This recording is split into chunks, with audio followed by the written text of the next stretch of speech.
إذن الغاية النهائية في كل إيمان وفي كل عمل، حتى كما قال المرحوم الشيخ سيد قطب رحمة الله عليه، يقول إياك أن يشغلك عن صلوات الله وتحياته وبركاته ولو انتصار العقيدة نفسه.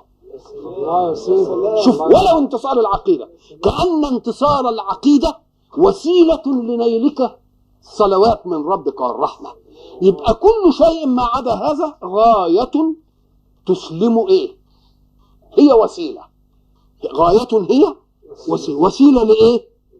الوصول إلى هذه الغاية. يبقى غاية المؤمن أن يكون من الذين يشملهم قول الله أولئك عليهم صلوات من ربهم ورحمة، حتى إنه قال ولو انتصار العقيدة، ما تجعلوش هو ده الغاية، أن انتصار العقيدة برضو ده أمر في الدنيا. إنما طب وانت عايز تنتصر العقيدة ليه؟ برضو هتبقى وسيلة لإيه؟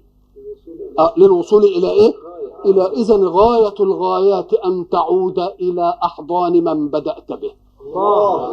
هي دي غاية الغايات، في أن تكون عليك صلوات من ربك ورحمة. الصلوات دي احنا نفهم ان الصلاة في اللغة هي أولا الدعاء. للناس صلاة، وللملائكة ولله صلاة.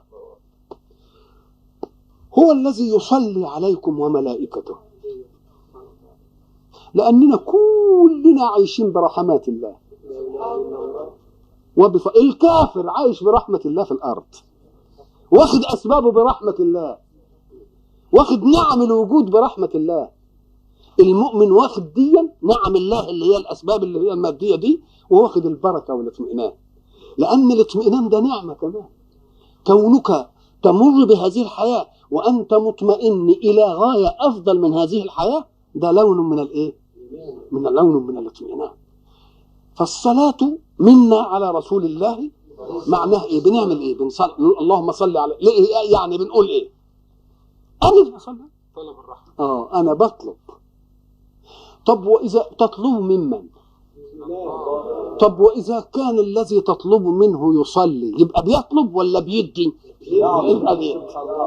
يبقى الصلاة من الله عطاء البركة والرحمة، والصلاة من الملائكة استغفار، والصلاة من المؤمنين دعاء. والدعاء حين تدعو الله لمحمد صلى الله عليه وسلم بالخير وبالرحمة وبالبركة دعاء لك. ليه؟ لأن كل منزلة ينالها رسول الله عائدة إلى أمته، كل منزلة، ولذلك وعائدة على العالم كله. من الذي يشفع عند الله في يوم المحشر ليسارع الله بالفصل؟ إنه رسول الله صلى الله عليه وسلم، حتى غير أمته، وبعد ذلك لأمته. إذن فكل خير يناله رسول الله صلى الله عليه وسلم هو خير لمين؟ خير لأمته. وإذا دعوت له فكأنني أدعو لمين؟ لأن إذا كنت لما أصلي عليه واحدة يصلي ربنا علي أنا 10، يبقى إذن خير لي ولا لا؟ خير. أولئك عليهم صلوات من من ربهم ورحمة وأولئك هم المهتدون. احنا قلنا المهتدون هم الذين التزموا الطريق الموصلة للغاية. طريق الموصل الغاية هنا صلوات من ربهم صلوات من ربهم ورحمة. وأنت الآن متمتع بنعم الله بأسباب الله، وعند الله في الآخرة متمتع بنعم الله بالله. الله. هذا الفرق بين الاثنين، الفرق بين الاثنين.